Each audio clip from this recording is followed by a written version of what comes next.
It had been a day of noises. Katie found out that when the drum beats in a song, it's fun to make your body bop at the same time. Orbie found out that if you listen to a tap drip, it goes slow and fast. And Chance discovered that the whistle on the kettle makes the cat want to be in another room.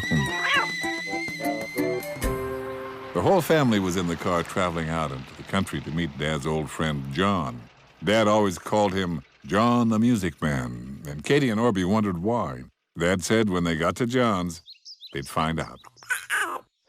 John lived in the country, so it took a little while to get there. When they finally arrived, Katie and Orbie were delighted to see that John lived on a farm. It wasn't exactly the same as Micah's because John had rabbits and chickens and cows. Katie and Orbie couldn't believe their eyes when they saw them all. John was very glad to have the family come for a visit. He was a little older than Dad, taller and skinnier too. He had big round glasses that perched right on the end of his nose. And after visiting with the animals, Dad told John that Katie and Orbie were curious as to why he called John the Music Man. Well, John smiled a big, proud smile, and he told them that they would have to follow him to find out. He surprised the friends by heading to an old building around the back, instead of heading into the house. Orbie was sure the building was for animals, but when they walked in, both he and his best friend stood stock still. They could not believe their eyes. There were piles and piles of junk, things people just didn't use anymore. Some of the piles were higher than Katie and Orbie. They giggled. Junk didn't make you a music man. John asked the two friends to come to the back of the room. They tiptoed their way around all the odd things stored in the building and came to a workshop area. Katie and Orbie were astonished. John had made all kinds of interesting instruments from junk. Orbie thought it would be fun to play. John said he was hoping that they'd feel that way. He picked up a string instrument made out of a Chinese tea can, the neck of a hockey stick, and an old soup bone.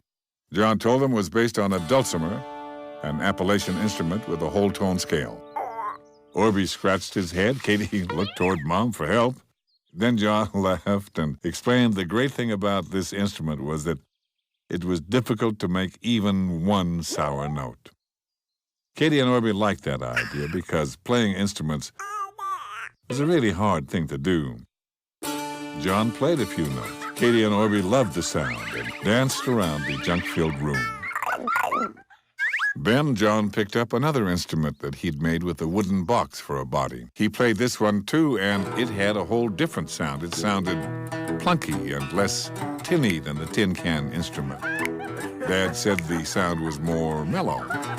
Well, it wasn't long before, in the back of John's junk room, he and Dad played some amazing music. Mom and Katie and Orbie moved to the crazy music.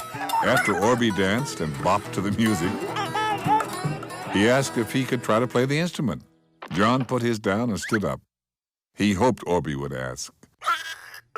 Katie said that she'd like to play an instrument too. John said he had some little instruments just the right size for the two friends. I can tell you, they were pretty happy to hear that. He showed them a wall with all kinds of homemade instruments on it. There were so many that at first the little ones were hard to find. But then Katie noticed one with a pink tin, and Orbie spotted one made from an old-fashioned orange box. John told them to keep looking until they found just the right one for each of them. Katie and Orbie walked along the wall and looked carefully. Orbie tooted when he came across one he liked. It had an old chocolate chip cookie tin for the base. Orbie loved chocolate chip cookies.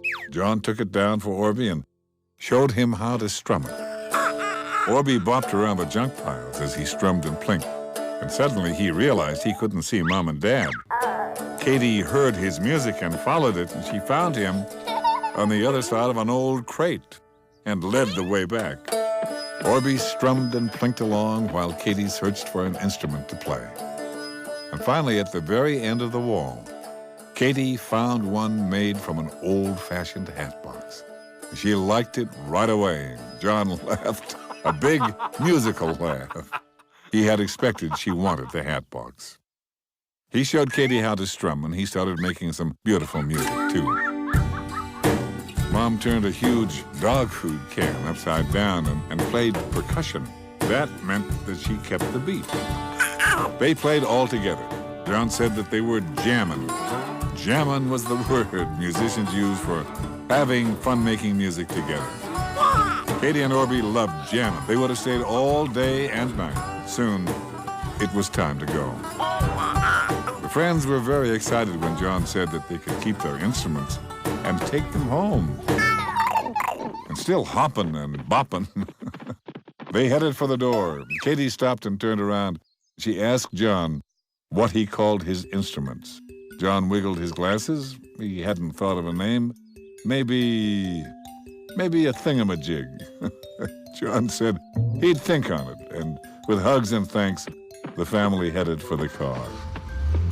Dad started up the car, and they were all waving goodbye when Katie asked him to stop. She and Orbie got out of the car and raced up to John. They had the perfect name for the instruments.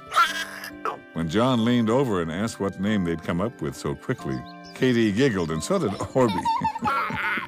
They told him it was Stringamajig.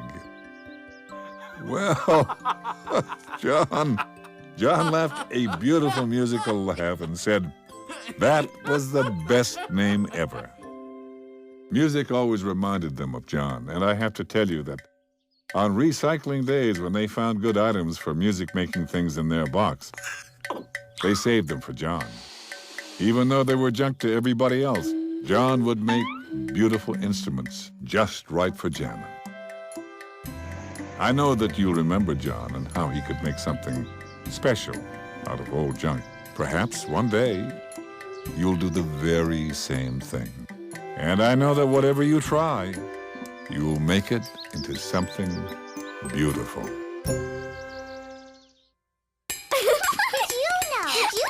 you know?